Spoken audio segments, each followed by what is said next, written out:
ഇക്കഴിഞ്ഞ ദിവസങ്ങളിൽ ലോകത്തിൻ്റെ പൊന്നോമനയായി മാറിയ ആ കുട്ടിക്കുരങ്ങനെ കുറിച്ചാണ് എനിക്കിന്ന് പറയാനുള്ളത്. ജപ്പാനിലെ ഒരു മൃഗശാലയിലെ 7 മാസം മാത്രം പ്രായമുള്ള പഞ്ച് എന്ന കുട്ടിക്കുരങ്ങനാണ് ഇന്ന് നമ്മുടെ കഥാപാത്രം. ജനിച്ചപ്പോൾ അമ്മ ഉപേക്ഷിച്ചു പോയി. പക്ഷേ പഞ്ചിനെ മൃഗശാല അധികൃതർ ഏറ്റെടുത്തു. ഒറ്റപ്പെടൽ അറിയാതിരിക്കാൻ അവരൊരു പാവ നൽകി. പിന്നെ അവൻ്റെ അമ്മയും കൂട്ടുകാരനും ഒക്കെ ആ പാവയായി. എപ്പോഴും അവൻ്റെ കയ്യിൽ ആ പാവയുണ്ടാകും. ഊണും ഉറക്കവും എല്ലാം ഈ പാവയ്ക്കൊപ്പമാണ്. മറ്റൊരിടത്തേക്ക് മാറ്റിയപ്പോഴും മറ്റു കുരങ്ങന്മാർ ആട്ടി ഓടിച്ചപ്പോഴും പാവയെ അവൻ ചേർത്ത് തന്നെ പിടിച്ചു. പാവയെ കെട്ടിപ്പിടിച്ചുറങ്ങുന്ന പഞ്ചിൻ്റെ ദൃശ്യങ്ങൾ പുറത്തു വന്നു. ആ ദൃശ്യമാണ് പ്രേക്ഷകർ ഇപ്പോൾ കാണുന്നത്. കണ്ടില്ലേ? ലോകമെമ്പാടുമുള്ള ദശലക്ഷക്കണക്കിന് ആളുകൾ വൈകാരികമായിട്ടാണ് ഇതിനോട് പ്രതികരിച്ചത്. പാവയുമായിട്ടേ അവൻ ഉറങ്ങൂ. പഞ്ച് ലോകത്തിന് നൽകുന്ന വലിയ മഹത്തായ ഒരു സന്ദേശമുണ്ട്.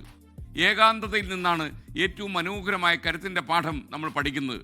ജീവിതത്തിൽ തുണയാകേണ്ട ആളുകൾ ഉപേക്ഷിച്ചു പോയാൽ പ്രതീക്ഷയുടെ ഒരു ചെറിയ നാളം മതി നമുക്ക് മുന്നോട്ട് നടന്നു പോകാൻ. പ്രിയപ്പെട്ട പ്രേക്ഷകരെ, നമുക്ക് ചുറ്റിലും തനിച്ചായി പോകുന്ന ഒരുപാട് ആളുകളുണ്ട്. ചിലരെ നമുക്കറിയാം, ചിലരെ നമുക്ക് അറിഞ്ഞുകൂടാ. അവരിൽ ഒരാളെയെങ്കിലും നമുക്ക് ചേർത്ത് പിടിക്കാൻ കഴിയണം എന്നാണ് പഞ്ച് നമ്മോട് പറയുന്നത്. പഞ്ച് എൻ്റെയും നിങ്ങളുടെയും ഹൃദയം കീഴടക്കുമെന്ന കാര്യത്തിൽ സംശയമില്ല. We love punch.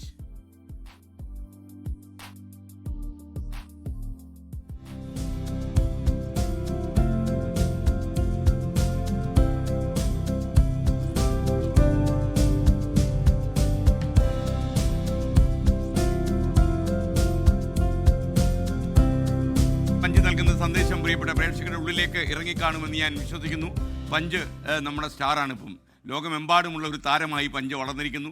പഞ്ച് ഏകാന്തതയ്ക്കെതിരെ പഞ്ചിൻ്റെ വെളിച്ചം നമ്മളിൽ കൂടി തൂകട്ടെ എന്നാണ് എൻ്റെ വിശ്വാസം. എല്ലാവർക്കും ഈ പഞ്ചിനോട് എന്നോട് പഞ്ചിനെക്കുറിച്ച് പറഞ്ഞവർക്കും ഇതൊരു മാർഗ്ഗദീപമാകട്ടെ എന്ന് ഞാൻ പ്രതീക്ഷിക്കുന്നു.